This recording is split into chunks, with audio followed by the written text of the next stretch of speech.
কালকে রাতের সুজাতার ঘর সংসার আর সুতপার যে স্টিং লাইভ হয়েছিল, সত্যি সুজাতা যে গীতা হাতে করে, আমরা গীতাকে একটা পবিত্র গ্রন্থ হিসাবে নিই, যার উপর হাত রেখে বলি যাহা বলিব সত্য বলিব, সত্যা বলিব মিথ্যা বলিব না, সেই গীতাকে কিন্তু সে বুকে আঁকড়ে জড়িয়ে যে কান্নাও কেঁদেছিল এবং সে সত্য কিছু কথা বলতে চেষ্টা করছিল, সেটাই হয়তো আমি একটু বোঝবার চেষ্টা করছিলাম যে ও কী বলতে চাইছিল। কিন্তু ওর কান্না দেখে আমার খুব খারাপ লাগছিল। প্রথমে বলে রাখি তার আগে, এই সুজাতাকে নিয়ে আমি একটাই নেগেটিভ ভিডিও বানিয়েছিলাম, তোমরা জানো, কারণ আমি কারোর সম্বন্ধে এতটা না জেনে না বুঝে আমি ভিডিও বানাই না।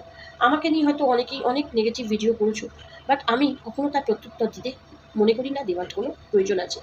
তাই জন্যই হয়তো রিলেশনটা কোথাও গিয়ে না কোথাও গিয়ে আমি দাঁড়াতে পারি বা কিছু হলে বলতে পারি। তো সুজাতা, তোমাকে একটা কথা বলি।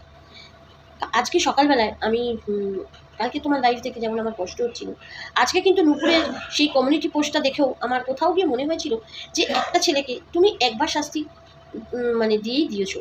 আমরা শাস্তি দেওয়ার কেউ নয়, আমরা এখানে পৃথিবীতে এসেছি নিজের কাজটুকু করব, নিজের সংসার ধর্ম পালন করব, সন্তান মানুষ করব, স্বামীর মানে স্বামীকে ঠিকভাবে রাখবো, নিজের নিজের যদি কোনো কিছু থাকে সেটাকে সাকসেস করব, মনের ইচ্ছা।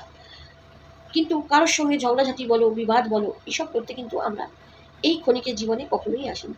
আর তুমি একবার একটা মানুষকে যখন সেই জায়গায় দাঁড়িয়ে একবার সাজা দিয়ে দিয়েছো, মানছি তোমার হয়তো কোথাও গিয়ে খারাপ লেগেছিল, কোথাও গিয়ে ওর সবগুলো তোমার মনে কষ্ট দিয়েছিল, সেই জন্যই হয়তো তুমি করেছিলে।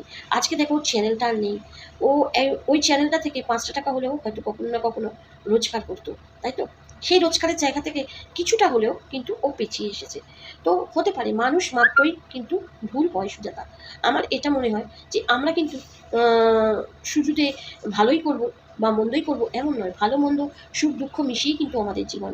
একবার হয়ে গেছে, দ্বিতীয়বার তুমি কেন এই কাজটা করতে গেছিলে আমার জানা নেই। শাস্তি বারবার হয় না, কিন্তু শাস্তি একবারই হয়, একবারই দেওয়া যায় আর একবারেতেই শেষ হয়ে যায়।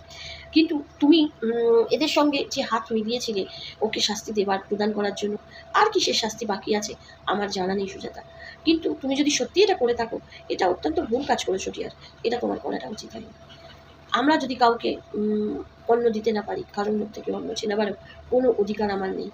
আজকে যারা বলছে না যে আমরা ওয়াইটিতে রোজগার করতে আসিনি, আদতে তারা কিন্তু এখন গিয়ে দেখো, তারা কিন্তু কোথাও গিয়েও সেটাকেই আঁকড়ে ধরার চেষ্টা করছে, তো এটাই আমি বলবো যে এইটা শুনে বা ওর কমিউনিটি পোস্টটা দেখে না আমার কোথাও গিয়ে যেন একটুখানি খারাপও লেগেছে। তো আমার মনে হয় তোমার একটু মানে ভেবে দেখা উচিত বা কোথাও গিয়ে একটু চিন্তা করা উচিত যে একবার একটা মানুষকে যেখানে শাস্তি দেওয়া হয়ে গেছে, সেখানে আর কোনো শাস্তি তার গ্রহণযোগ্য হতে পারে না। ঠিক আছে, আমি আমার ওপিনিয়নটুকু শুধু সবার মাঝে ছড়িয়ে দিলাম। তোমার যদি মনে হয় যে কিছু ভালো লাগলেও, কিছু বঙের কোনো খারাপ কথা কোনো লেগে থাকে, সত্যি আমি কাউকে কখনো হাট করে কিছু কথা বলতে চাইও না আর বলিও না। যদি আমি খুব ফেড আপ যখন হয়ে যাই, তখন এসে হয়তো দু একটা কথা বলে ফেলি, কিন্তু নচেত আমি কখনো কাউকে কখনো কোনো গাল দিয়ে বলো, কোনো খারাপ কথা বলো আমি বলি না। তো তবুও আমি এটাই বলবো যে তুমিও জেনে বুঝে এমন কাজ করো না যেটাতে তোমার মনে হয় কখনো গিয়ে দাঁড়িয়ে যে না, আমিও একটু হলেও ভুল কাজ করেছি।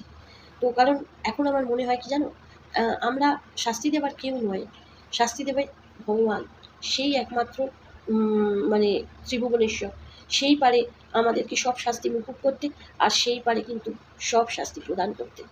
ভালো থেকো, সুস্থ থেকো, নিজের শরীরের যত্ন নিও।